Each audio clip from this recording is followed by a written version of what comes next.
जय जिनेंद्र, हम पहुंच गए तलेटी तीर्थ में जहाँ के मंदिर जी बहुत ही खूबसूरत दिख रहे थे।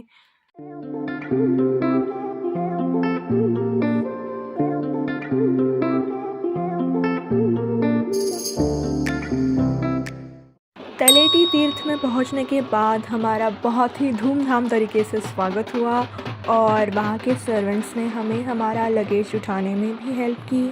फिर हमने सामान रूम पर रख दिया और हम तैयार होने लगे क्योंकि हमें गुनाइतिन जाना था। फिर गुनाइतिन जाने के बाद प्रमाण सागर जी मुनिराज के प्रवचन सुने और पार्श्व प्रभु की आरती भी की।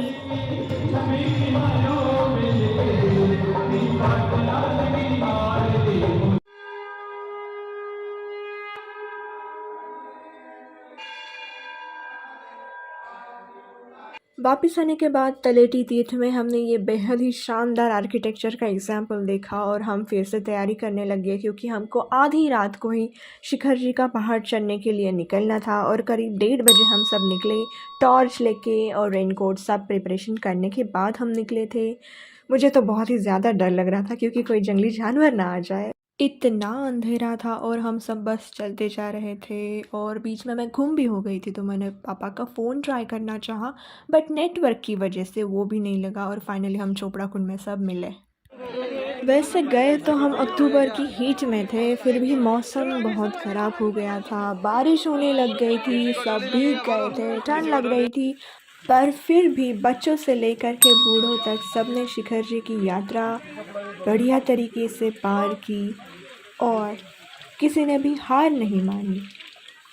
ऐसे मौसम में भी सब पारस बाबा का नाम लेकर के चल रहे थे।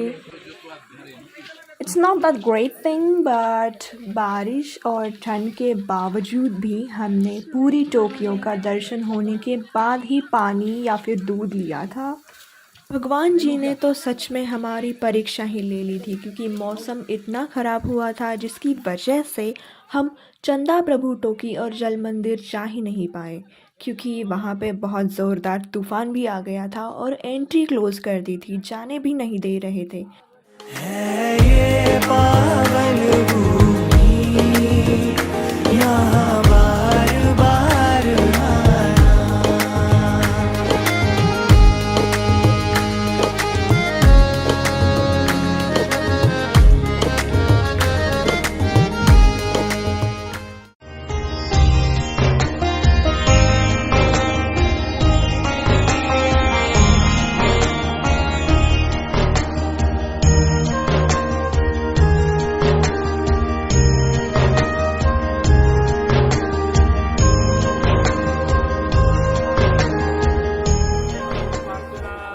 नेम प्रभु की टोक के बाद हम निकल पड़े पारस बाबा की टोक की ओर।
पारसनाथ टोकी पे पहुंचने के बाद हमें ऐसा लग रहा था जैसे हम बादलों में हैं और वहाँ से रिटर्न आते हुए में भी सब फॉगी क्लाइमेट था और ग्रीनरी तो पूछो ही मत, बहुत ही मस्त एनवायरनमेंट था।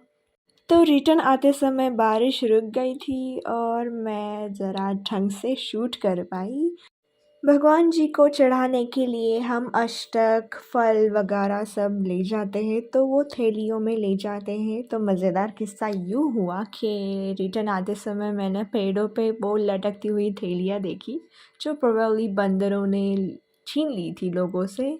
So please be careful. इतनी लश ग्रीनरी थी कि मन कर रहा था वहीं पे रह जाए।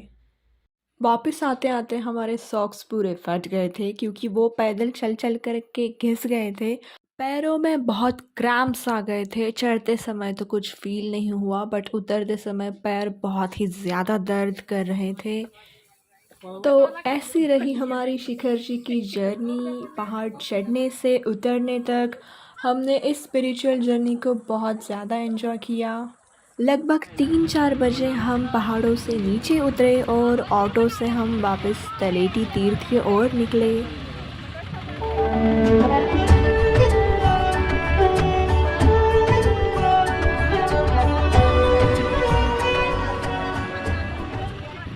तलेटी तीर्थ वापस पहुंचने के बाद जिन्होंने भी शिखर जी की यात्रा कंप्लीट की है उन सब के पैर धोए गए, चाहे वो बच्चे हों या फिर बड़े हों। It was really an honor for us.